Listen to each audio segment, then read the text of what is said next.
MP মন্ত্রী স্বজনদের উপজেলা নির্বাচনে প্রার্থী না হওয়ার নির্দেশনা রাজনৈতিক দলের সিদ্ধান্ত। এই সিদ্ধান্ত নির্বাচন কমিশনের কোনো মতামত নেই। তবে নির্বাচন সুষ্ঠু শান্তিপূর্ণ করার যে কোনো সিদ্ধান্তকে স্বাগত জানাই বলে মন্তব্য করেছেন নির্বাচন কমিশন মোহাম্মদ আলমগীর। দুপুরে মানিকগঞ্জ জেলা প্রশাসকের সম্মেলন কক্ষে নির্বাচন সংশ্লিষ্ট কর্মকর্তা, আইন শৃঙ্খলা বাহিনী এবং প্রার্থীদের সঙ্গে আলাদা দুটি মতবিনিময় সভা করেন তিনি। এ সময় সাংবাদিকদের প্রশ্নের জবাবে এসব কথা বলেন।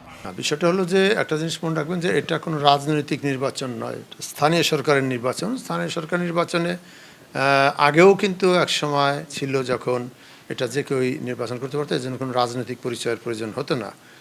মাঝে এটা আইনটা করা হয়েছে যে রাজনৈতিকভাবে গণতন্ত্রের যাতে চর্চা একেবারে রুট পর্যায় থেকে চলে আসে, এই চিন্তাভাবনা থেকে করা হয়েছিল। তো এখন তো এবার তো দেখেছেন আপনারা যে এটা একটি বড় দল, যারা সরকারি দল, তারা এটা তুলে দিয়েছে এবং উন্মুক্ত করে দিয়েছে। অথবা এখন আর সেই ফ্লেভার এটার মধ্যে নাই, রাজনৈতিক ফ্লেভারটা নেই। তারপর যদি কেউ রাজনৈতিক ইতি থেকে কোনো দলের পক্ষ থেকে দাঁড়াতে পারে, সেটাও অপশন রাখা হয়েছে। অর্থাৎ এটা মোর ফ্লেক্সিবল করা হয়েছে। অর্থাৎ স্বাধীনভাবে দাঁড়াতে পারবেন, যে কেউ ইচ্ছা করলে তার রাজনৈতিক পরিচয়ের কোনো প্রয়োজন নাই। একসাথে যদি রাজনৈতিক কোনো দল তার প্রার্থী দিতে পারে তাহলে দিতে পারে। এবং আপনারা দেখেছেন যে প্রত্যেকটা জায়গায় কিন্তু অনেক প্রার্থী এই নির্বাচনে অংশগ্রহণ করেছেন। তো অতএব এই কথা বলার সুযোগ নাই যেটা পার্টিসিপেটরি না, এরকম না।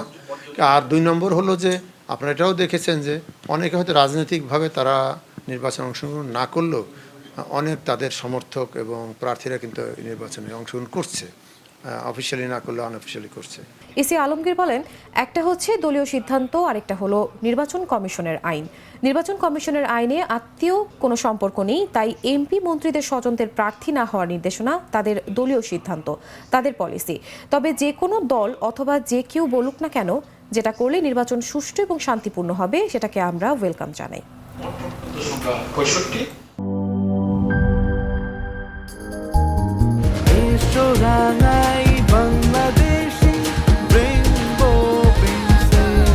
রেইনবো পেইন্টস, ছড়াও জীবনের রং।